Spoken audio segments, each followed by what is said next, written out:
Hi, my name is Meningitis, and today I will be discussing the topic of bacterial meningitis. I encountered bacterial meningitis through my daughter's illness, and I will be talking about my personal experience as well. Awareness of meningitis is a form of meningeal disease, which the causes for that are basically inflammation of the membranes of the covering of the brain and the intact of the spinal column. What meningitis is also a deadly form of bacterial infection, which causes a lot of side effects from minimal inflammation of the brain.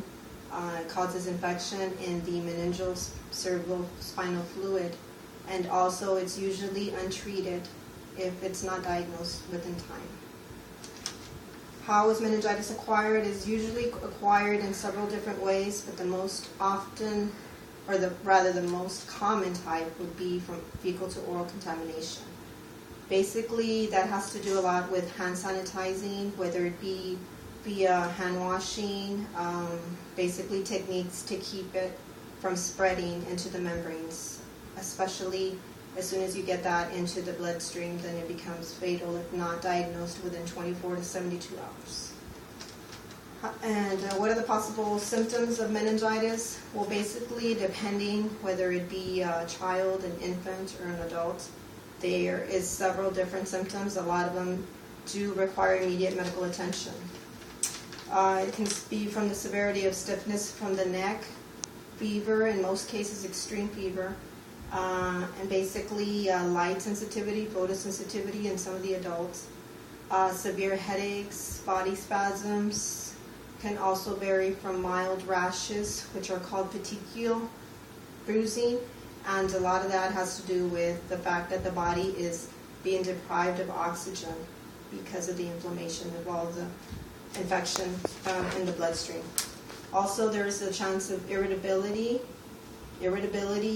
nausea and vomiting, seizures in most cases, in the severe cases where the temperatures are usually over 105. Which can be fatal.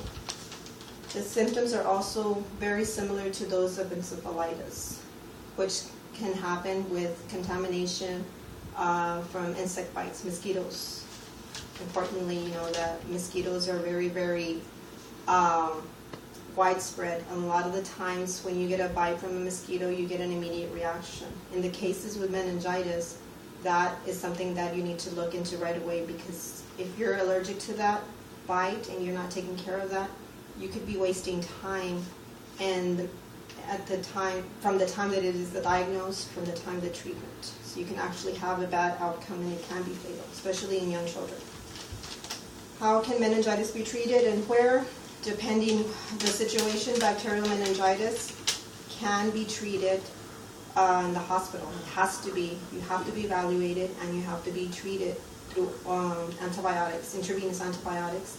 A spinal tap is usually done to determine the count, the white blood count, which in case for most doctors that has to be the key point to where you're able to diagnose and which medication will be prescribed. On the other hand, when the viral, of course that is not so severe as the bacterial. That usually just requires rest. You can be at home. You have to increase your fluid intake to reduce the fever, reduce the inflammation of the brain. At the same time, you just pretty much comfort measures where no antibiotics are given. And basically, meningitis is something that a lot of people take for granted. It's an illness that is not too known as far as the treatment, and basically, like I said, you have to really know what's going on with the treatment of that and what the doctors are going to do, because it's very, very important to get vaccinated against that. I wanted just to, in conclusion, brief that the fact that I did want to do my speech regarding meningitis is because I actually experienced that with my daughter. My daughter Lizette, she was 3 months when she was diagnosed with meningitis. She did develop a lot of complications due to the illness, and she almost did not survive. She had a less than 10% chance of survival because her illness almost was not diagnosed within time. She developed irritability. She did have petechial marks, just like I did mention on the symptoms earlier, and she also did have a lot of complications with the fontanelle, which is the swelling of the covering of the baby's head. She did have complications due to that. Luckily, we were very fortunate that my daughter did not suffer long-term effects from this. She did require a neurological observation for up to a year because she did develop complications in her motor skills. Her neurological skills were impaired, and therefore she was delayed. Basically, in conclusion, I would just like to stress that the importance of hand washing for the prevention of meningitis. Also, you need to see your medical practitioner as soon as any symptoms arrive, because it is masked as flu-like symptoms. And in conclusion, also, I would like to mention that I think it's a good idea that, actually it's a very suggested idea through the medical practitioners, that you do get vaccinated against that meningococcal vaccine, especially among the children that are 11 and older, and also when you go to college, the college classes, of course, they do recommend that they do have the vaccine due to the fact that it is very severe and it's something that we shouldn't be taking for granted. Thank you.